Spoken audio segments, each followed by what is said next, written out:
Hi, welcome to another instalment. Now, this video we're going to be looking at two things. One is the second state we're walking through, which is Arizona, and the second part of the video I thought we'd just have a look at what's a vital piece of equipment for me. Caused quite a bit of a stir when I'm doing training walks with it, but well, I'll go into that a little bit later, but hopefully the video will tie in nicely. We'll see. Fingers crossed. Right, anyway, second state Arizona. So when I first start to feel a bit of altitude, we're looking at probably around 4,000 feet, which isn't much, but you definitely know that you're going to be starting to climb as you head towards the Continental Divide, which is the next state in New Mexico. So Arizona, yeah, it's going to be good.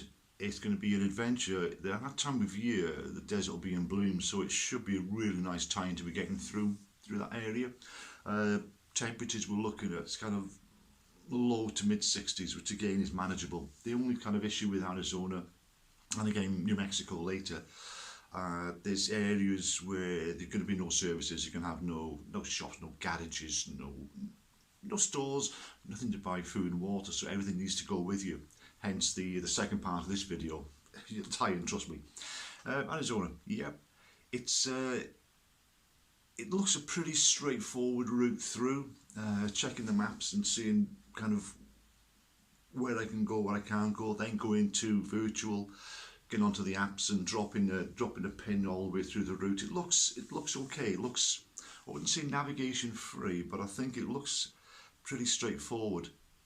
Could be quite a challenge mentally because of the lack of the population and just the length of the roads between towns. Yeah, but it should be okay. Certainly prepared for it in terms of what I think I'll expect. When you get out there, it's always different, but it'll be okay. Kind of like I've done this kind of thing for a long time, so it won't be an issue to me. I don't think it won't be an issue to me. The camping out, yeah, stealth camping. I'm not really a lover of camping, but it needs must, so that's okay. The tent and everything will be with me, all the equipment will be there, so it's just a case of like finding a suitable spot and getting on with it, really. So Arizona, yeah, looking forward to it because of the desert. I've been out there before, and it's quite a harsh environment, but that time of year it'll be cooler. The desert will be in bloom. It'll be a nice time to go through there. Heading towards Phoenix, which will be a nice experience for me. I'm not really good in cities navigation-wise, but I'm sure I'll get by with it. It's going to be an adventure in itself. The unusual situations of passing between reservation lands. Now, crossing to a reservation is deemed as trespassing, and you'll go to the cells. You spend that in cells for that. If you're unlucky, luckily it just sort of push you on a little bit, take you back to the boundary and send you around, which is hence the if you look at the map, which we're showing later, you'll see it's a definite spike as we head north before then going back east again as we split between the reservations. Something that to be considered, but it's fine. It is what it is. You get by, you do it. So hopefully we'll see you again in a couple of weeks' time, and let me know what you think of the videos. My editing isn't the best, I know that, but we'll get better. By the time I get out there in a couple of months' time, we should be average. So we'll see. So take care, and I'll see you again soon. Next video, New Mexico. Okay. Here we go, Winter Haven. Right, Winter Haven, we're moving to Norton. Now we know that's 55 miles. Norton, there's a well-defined trail which moves us up here to Arlington. Arlington, we're then going to go across into Phoenix. From Phoenix, now we have to take the trail up and around because here, this is reservation land. So we can't actually cross into reservation land, it's deemed as trespassing. So all trails either lead up and above or down and around. So we're going up and above, heading from Phoenix. Yeah, moving up towards Payson. And from Payson, we're going headed east between the two areas of reservation land here and here. Kind of parallel to a certain degree the 40s, Interstate 40. Going from Heber to Snowflake, there are campgrounds in between which aren't listed on the map, but they're all on the same trail. So we've got Concho, St. John's, and then from St. John's into Camado, which is in New Mexico. There's the border there, and that will be the end of the second state of the 11. That is Arizona done. Okay, here we go. California into Arizona. Now we're looking Winter Haven to Norton, then Norton, Arlington, Phoenix, Payson, then the Ponder Campground, Canyon Point Campground, Rim Resort, Heber, Snowflake Concho, then St. John's, before moving from St. John's into New Mexico. Right, time frame on this, I've given myself 3 days here, Simple reason, it's just after the start of the challenge, and I think if you're going to have a bit of a drop, it'll be about then. I mean, dropping the fact that you're feeling tired, etc. There's still plenty of time. So I think I'd give myself 3. If it works in 2, great, but give myself 3 there. So in Norton to Arlington, we're looking at 4 days for the 88. Arlington, Phoenix, we give yourself 2 days there, and then 4 days from Phoenix to Payson. Payson into Ponder there. Now that's a short day because of the distance in between Ponder and Canyon Point, so I had to split it somehow. So the 14 there, I give myself a day for that, a day for the Canyon Point campground.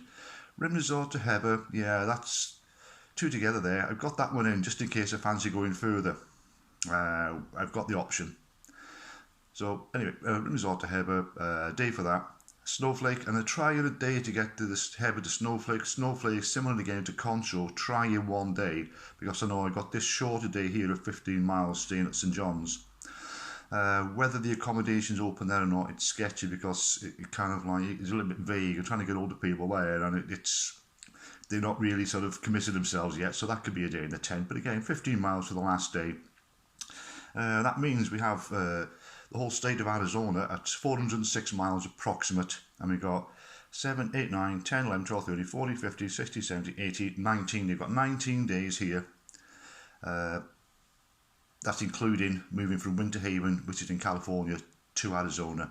So I think 19 days, yeah, just under 3 weeks, that's fine. Everything's going to be bang on schedule for that without any rest days. Now, I can't factor in a rest day just yet because I think it's a little bit too soon. I want to be looking at trying to get into New Mexico and then maybe there thinking about where I can put a rest day in.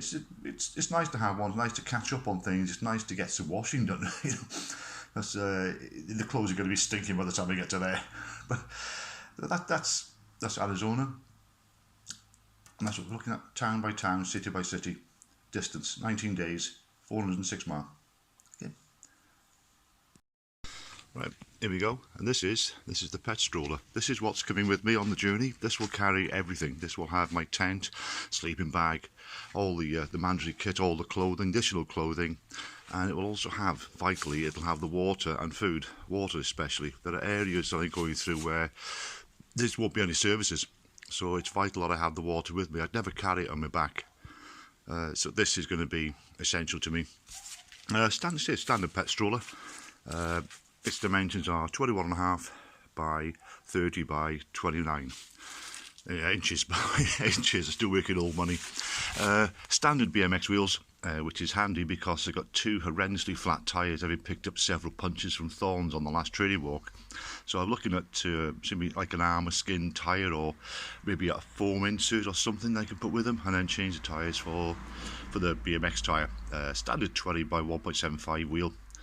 The front wheels, yeah, they're not an issue. They're fine on roads, but there's an attachment which comes with the trolley, which is originally designed to fit behind a bicycle.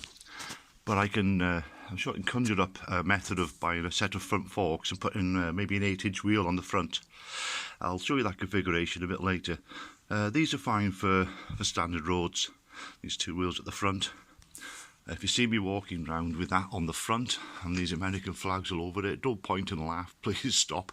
And if you can, it would be very, very handy if you could put some money in these little tubs here.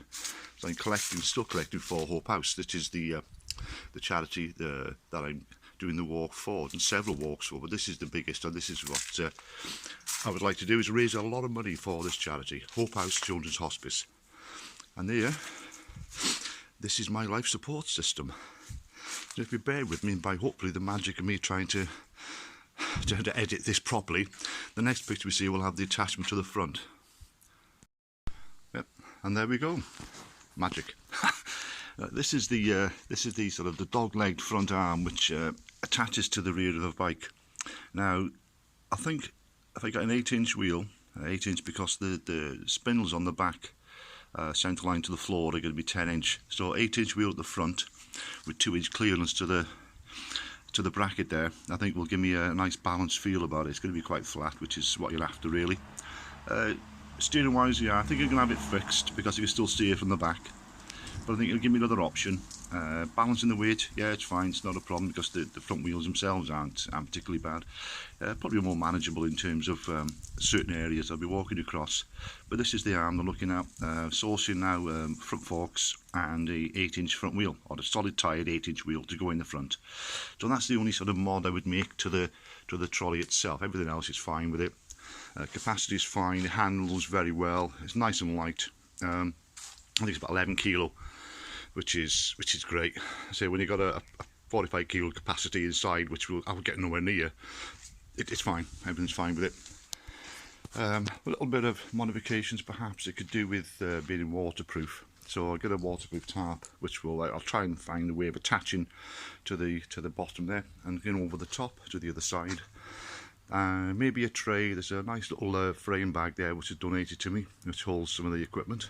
But it'd be nice to get a tray across the top too, because you can sort of reach in and get things without having to sort of, you know, open and close the zippers, especially if it's raining, if it's torrential, which it could well be in certain states. We're looking now going through, say, Tennessee, Mississippi, etc., Georgia. It's going to be quite humid there. They're going to be picking up a bit of storms, nothing massive, but you don't want to be opening and closing this in those kind of conditions. So it'd be nice to have a tray on the top, which will be covered, but I can just grab things out. So that's it really, that's the pet stroller. This is the life support. Again, it's basically for the water. The weight of the water in certain areas will be, or the weight of the water will be considerable because of the amount you're going to have to carry in certain areas. But apart from that, I think it's going to be a good addition anyway. It will fold down inside the tent. Obviously, take the handle off the top, collapse the sides in, pop the wheels off possibly. It will fit in the tent as well. So everything's going to be covered, everything will be in the tent. So that's it. That is the pet stroller. That is the life support.